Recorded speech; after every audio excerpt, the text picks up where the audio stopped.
Hey everybody, thank you for checking out Trampionship Wrestling's Best of 2016. These are my 10 favorite matches of the year in a generalized order. We're going to get to my absolute favorite at the very end. I had some rules when putting this together. No two matches from the same feud. So let's say, for instance, that I really liked that Roman Reigns-Rusev feud that lasted the last 3 years.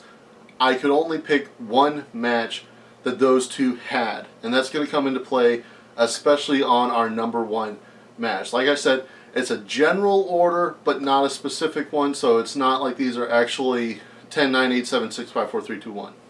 But we're going to start off SummerSlam, Seth Rollins versus Finn Balor. Fantastic match. Finn Balor's first real showcase on the main roster. He had qualified for this match on Raw, but this was the main roster debut of the Demon. This was his crowning. And then he got injured. You wouldn't even know that he was that badly injured from watching the match, because even after he pops his shoulder, he goes on for another like 10 minutes afterwards. You see him hold his arm a little bit, but the stuff he's doing with that arm in such pain without showing it, and some of that's because of the face paint, but it was wearing off. For him to go through that match the way it was, and for them to reclaim the crowd that had turned on the match from Jump Street because of that belt. Everybody hated the belt. Everybody's cool with the belt now, but everybody hated it at the time. They got the crowd back because that match was so great. Next match is the 10-man tag from Battle of Los Angeles, Night 3. Now, this is not the most technically proficient match. I'm not saying it is. It's not. This is not a listing of the best matches so much as it's a listing of my favorite matches. This one was just a fun match. You have Tommaso Ciampa, one of his final matches on the indie scene before going full-time with WWE.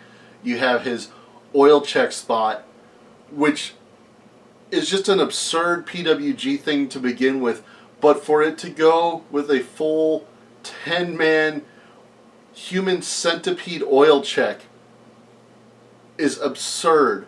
You have the remote control coming into play, the slow motion, just these weird PWG things that we just accept that are Chikara-esque, except the oil check is not really kid-friendly. But it's so outside of the reality of wrestling, but it works. And it was a fantastic match. It was a lot of fun. You had a bunch of different styles. You had some great wrestling. Jeff Cobb in there doing some great stuff. Jushin Liger doing some great stuff. You have combinations of people in that match that you may never see wrestle each other again. You've never seen wrestle before. And those 10-man matches that they do on Night 3 of the Bolas are so crazy for that reason. And this one was no exception. Next one up was the Money in the Bank ladder match. Going into it, they pushed heavily that Dean Ambrose might win it, but we really didn't know. We had everybody going into the match was a plausible winner. Everybody either had been a main eventer or was high enough in the mid-card that you could see them possibly main eventing. You know, Sami Zayn, they probably won't pull the trigger on yet, but you've got a guy like Cesaro that at that point we wanted to believe he could win. Kevin Owens obviously wasn't that far from it himself. So everybody felt like a potential winner. You had some great spots where you have Cesaro doing the uppercut train, going right into Kevin Owens doing a cannonball train, to Sami Zayn doing the haluva kick, and it just, everybody got to look great in it. Everybody had their highlight spots, and it worked so well. There was no crazy, especially stupid stuff. Everything worked in the logic of the match. It's one of the better Money in the Bank matches that they've done so far, and it helps that it was only the second same night cash-in since Kane did it at the first Money in the Bank show. So it really worked out well for everything to mix together into a really good match. Next we've got Team Raw versus Team SmackDown Survivor Series this year. The men's 5-on-5 match. The The women had a great match. The tag teams had a great match. But that match with the 5-on-5 would have been the main event if not for Lesnar or Goldberg. On any other show, it should have been. It was the best Survivor Series match I've ever seen. I've grown up loving the gimmick matches that were the Classic 5 pay-per-views. I love the King of the Ring tournament. I love Royal Rumble.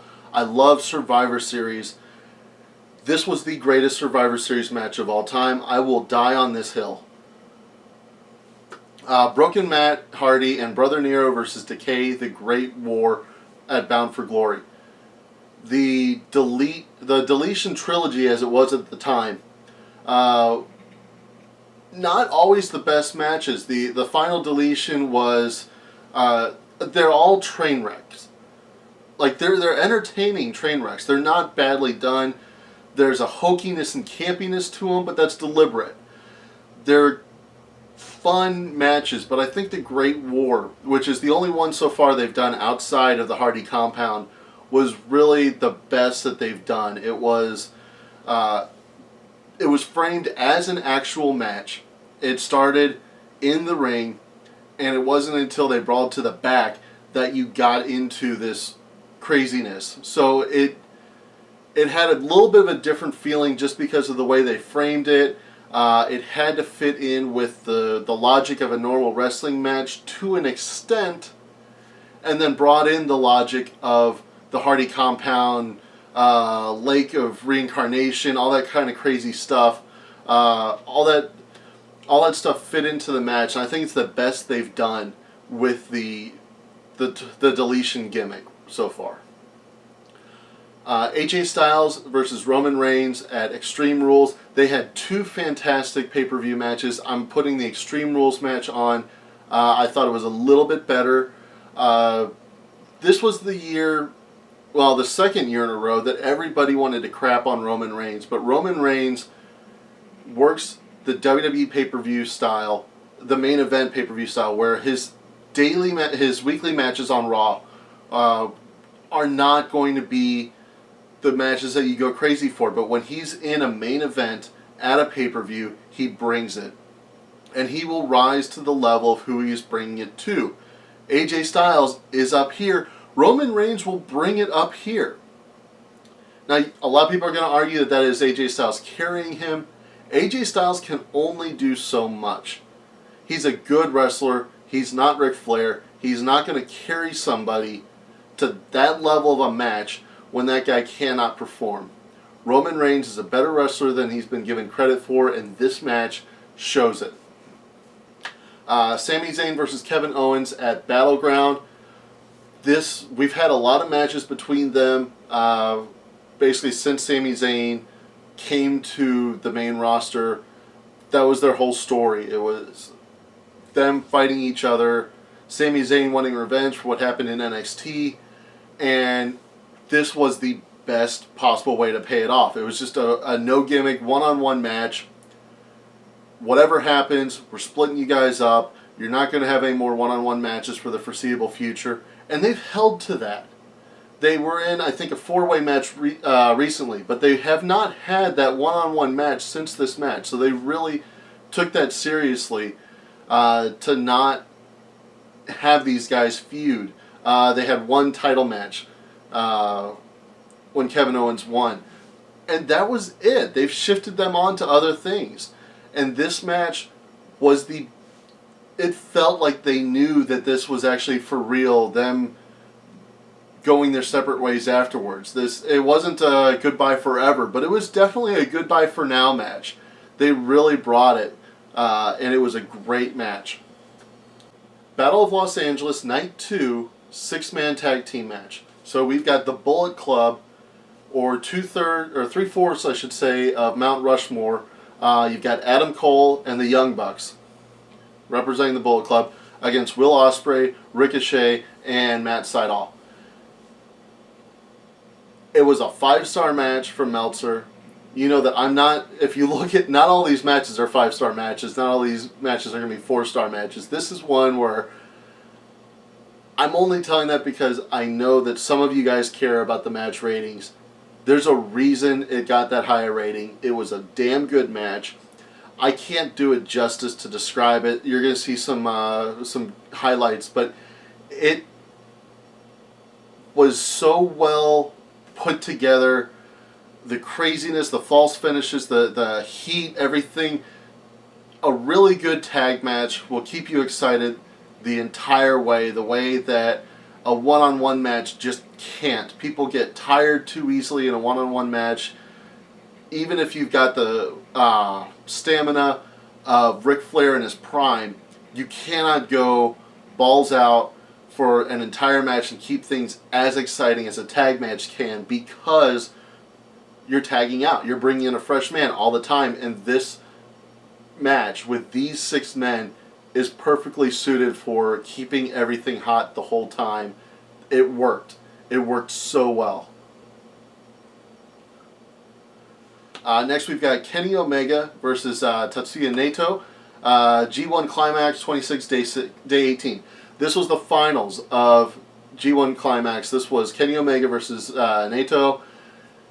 The first time a North American wrestler has ever won the G1 Climax. This is, by the time you see this, it's going to be very close to Wrestle Kingdom. This is where Kenny Omega won that briefcase that got him that title shot. It was one of the greatest matches of all time.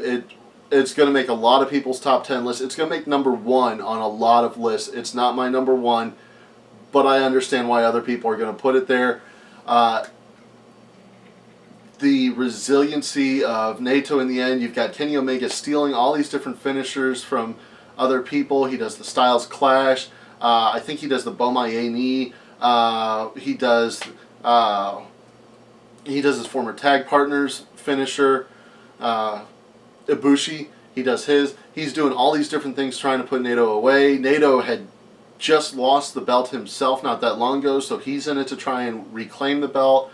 Both these guys are looking like studs going into it, but it was a little bit of an upset because while we've had Gaijins get to the finals, none of them have ever won it. Carl Anderson was in the finals a few years back. If you're only familiar with him from WWE, that's going to surprise you a little bit, but he was at that point where he got to the finals, didn't win. This is the first time that, in this case, a Canadian has gone on to actually win it and will go on to Wrestle Kingdom to fight for the championship. It was an amazing match. But my personal favorite match of the year, mine was actually a house show. I can't show you the clips. So I'm going to show you the greatest match that these two parties put on. It was TakeOver Toronto, #DIY versus The Revival. These two teams had a number of great matches this year. Like I said, I saw them in person. Right about here, you'll see the plaque. That was what I went when I got to see it live. It was the greatest tag team match I've ever seen, ever. The TakeOver Toronto match was every bit as good. I just give the other one an extra point because I was there. These two teams are perfect at the false finish. They get you invested. They make you feel like something's going to happen. And then the Revival are the greatest heel tag team I think I've ever seen. They are so good at distracting the ref plausibly, at sneaking around the guy that's not in the ring, the illegal man, sneaking around and doing something to the other guy, somehow canceling out the other team's strategy. They do it better than anyone else. #DIY is a fantastic team. They are excellent, but my favorite tag team ever is the Revival, and this match cemented it. It's the last great match that they've had so far. We're probably not going to see them do another great match until sometime early in 2017, but we're going to be seeing a lot of great matches from them in the future, from both teams. Hopefully on the main roster we'll see them restart this rivalry again, but this was the greatest tag match I've ever seen on TV, and the only greater tag team match I've seen was the same two teams in person. You cannot beat it. #1 match of the year, DIY versus the Revival, TakeOver Toronto. Thank you for checking this out. If you watch this, it means you care at least a little bit what I have to say. I love you for that. Please, we're going to throw up a couple videos here and here. Check them out. As always, you can click my happy face for the button to subscribe. Hit the like. Tell your friends. Come see us at the Reddit Country Club. I love you. I love you, Trampions. Cheers.